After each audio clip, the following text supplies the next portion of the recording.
Article 225 high court का jurisdiction, original jurisdiction जो constitution बनने से पहले था उसी तरीके से रूल्स वगैरह बनाएगा, सीटिंग्स वगैरह देखेगा, लेकिन रेवेन्यू मैटर्स पे ऐसा नहीं होगा। ओरिजिनल जुरिस्डिक्शन 228 10 केसेस, कुछ केस जो है वो सबऑर्डिनेट केस से हाई कोर्ट अपने पास ले लेगा जब कोई सब्सटेंशियल क्वेश्चन ऑफ लॉ को डिसाइड करना होगा। या तो वो खुद ही उसको केस को देख लेगा, डिस्पोज कर देगा, या तो फिर वो जजमेंट देके वापस भेजेगा सबऑर्डिनेट कोर्ट के पास, फिर वो कोर्ट डिसाइड करेगा हाई कोर्ट के जजमेंट के बेसिस पे। आर्टिकल 229 हाई कोर्ट का जितना भी ऑफिसर्स है और सर्वेंट्स है इनको हाई कोर्ट का चीफ जस्टिस ही अपॉइंट करते हैं, या तो किसी जज को या किसी ऑफिसर को बोल देते हैं अपॉइंटमेंट करने के लिए। अगर रेवेन्यू रिलेटेड मतलब पैसा लेके कोई बात है तो वो गवर्नर देखता है। अगर गवर्नर को लग रहा है कि कुछ प्रॉब्लम है या तो वो लोग अटैच्ड कोई है ऑफिस से, उसी को रिक्रूटमेंट ना हो जाए तो पीएससी को इन्वॉल्व करता है। आर्टिकल 230 पार्लियामेंट चाहे तो लॉ बना के एक स्टेट का जो हाई कोर्ट होता है उसका जुरिस्डिक्शन यूनियन टेरिटरी तक एक्सटेंड भी कर सकता है और उसको एक्सक्लूड भी कर सकता है। हाई कोर्ट का जुरिस्डिक्शन उतना तक ही रहेगा जहां तक कॉन्स्टिट्यूशन में लिखा हुआ है, या तो कोई लेजिस्लेचर स्टेट लेजिस्लेचर लॉ बनाया है कि यहाँ तक उसका जुरिस्डिक्शन रहेगा।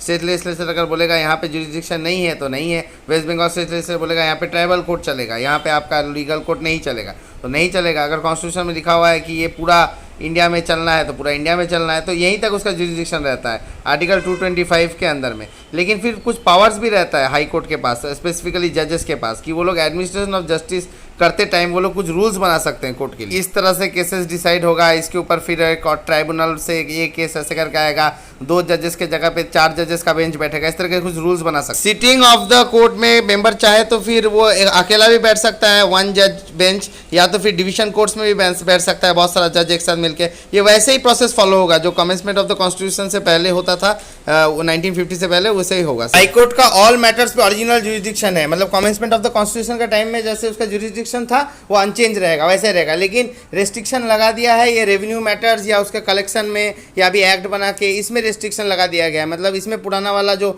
ओरिजिनल जुरिस्डिक्शन है वो इसमें अप्लाई नहीं होगा। रेस्ट्रिक्शन 44th अमेंडमेंट 1978 द्वारा लाया गया है। अगर कोई सबऑर्डिनेट कोर्ट में कोई केस पेंडिंग है जिसमें एक सब्सटेंशियल क्वेश्चन ऑफ लॉ छुपा हुआ और इंटरप्रिटेशन ऑफ द कॉन्स्टिट्यूशन चाहिए, जैसे सबरीमाला केस में आर्टिकल 26 वर्सेस आर्टिकल 25 में कौन सा क्या सही है, वो फंडामेंटल राइट्स का इंटरप्रिटेशन करना जरूरी था। तो ऐसा केसेस हाई कोर्ट अपने पास ट्रांसफर कर लेगा, या तो विड्रॉ करवा लेगा, ले लेगा, लेने के बाद या तो उसके ऊपर जजमेंट दे देगा, राय दे देगा, मतलब डिस्पोज कर देगा केस को, या तो फिर जो सब्सटेंशियल क्वेश्चन ऑफ लॉ था उसके ऊपर अपना एक जजमेंट देगा कि नहीं ये क्वेश्चन को डिसाइड करेगा with the interpretation of the constitution, फिर उसको रिटर्न कर देगा वो सबऑर्डिनेट कोर्ट को, फिर वो कोर्ट फिर उस केस को हैंडल करेगा on the base of the judgement जो हाई कोर्ट ने दिया है। आर्टिकल 228 मतलब अगर कोई केस कोई सबऑर्डिनेट कोर्ट में पेंडिंग है और एक सब्सटेंशियल क्वेश्चन ऑफ लॉ है, उसमें इंटरप्रिटेशन ऑफ कॉन्स्टिट्यूशन चाहिए, तो वो ट्रांसफर हो जाएगा आपका हाई कोर्ट में। कोर्ट उस केस को विड्रॉ कर लेगा खुद ही, या तो डिस्पोज कर देगा या तो फिर एक कॉपी भेज देगा जजमेंट का वो सेट क्वेश्चन ऑफ लॉ के ऊपर, जिसके बेसिस पे ये कोर्ट वो कोर्ट सबऑर्डिनेट के इस केस को डिसाइड करेगा। हाई कोर्ट का जितना भी ऑफिसर्स होता है या सर्वेंट्स होता है उनका अपॉइंटमेंट जो है हाई कोर्ट का चीफ जस्टिस करता है,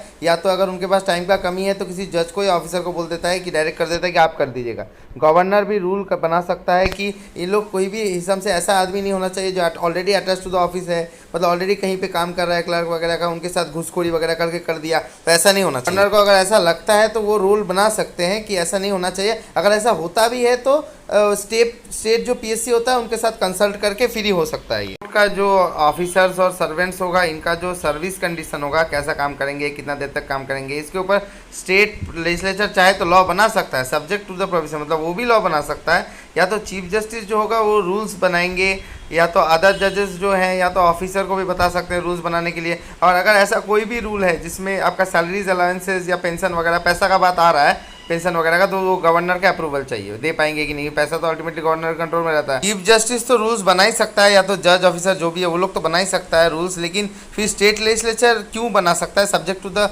law of the state legislature, इसीलिए क्योंकि देखिए उनका भी जो सर्विस कंडीशन है वो एट पार होना चाहिए ना। स्टेट गवर्नमेंट का जो सर्विस कंडीशन है वो लोग भी तो देखा जाए तो ऑफिसर्स ही हैं, तो उनको अगर एक सैलरी देंगे फिर स्टेट गवर्नमेंट एम्प्लॉयज को एक सर्विस देंगे, दूसरा ये जज तो नहीं है, तो इसलिए वो लोग बना सकते हैं। इस केस में चीफ जस्टिस के रूल्स के ऊपर होगा स्टेट लेजिस्लेचर का लॉ, क्योंकि लिखा हुआ है सब्जेक्ट टू द प्रोविजन। जितना भी एडमिनिस्ट्रेटिव एक्सपेंसेस होगा एक हाई कोर्ट का, जैसे आपका सैलरी देना, अलाउंसेस, पेंशंस वगैरह, जितना भी एडमिनिस्ट्रेटिव मतलब चलाने के लिए जो भी एक्सपेंसेस होता है वो चार्ज होगा under consolidated fund of the state. और इसके अगेंस्ट में कोर्ट जितना भी फीस लेता है या मनी लेता है ये consolidated fund of the state का पार्ट फॉर्म नहीं करेगा। कोर्ट में जो फाइन्स वगैरह होते हैं, जो फीस वगैरह कलेक्ट किया जाता है, वो कैसे करके आप उसको कंसोलिडेटेड फंड में घुसाएंगे? वो तो अर्निंग नहीं हुआ ना एक तरह से। पार्लियामेंट चाहे तो फिर एक स्टेट का जो हाई कोर्ट है उसको एक्सटेंड कर सकता है यूनियन टेरिटरी तक, मतलब वहाँ पर भी उसका, और या तो एक्सक्लूड भी कर सकता है। जैसे कि वेस्ट बंगाल का केस जो है वो स्टेट के लिए भी काम कर रहा है, वेस्ट बंगाल का, प्लस अंडमान के लिए भी एक्सटेंड कर दिया गया है, लेकिन ये पार्लियामेंट ने किया है आर्टिकल 230। अब वो स्टेट का high court, supposing West Bengal का हाई कोर्ट अगर अंडमान निकोबार के लिए काम कर रहा है, मतलब किसी यूनियन टेरिटरी के लिए काम कर रहा है, उसका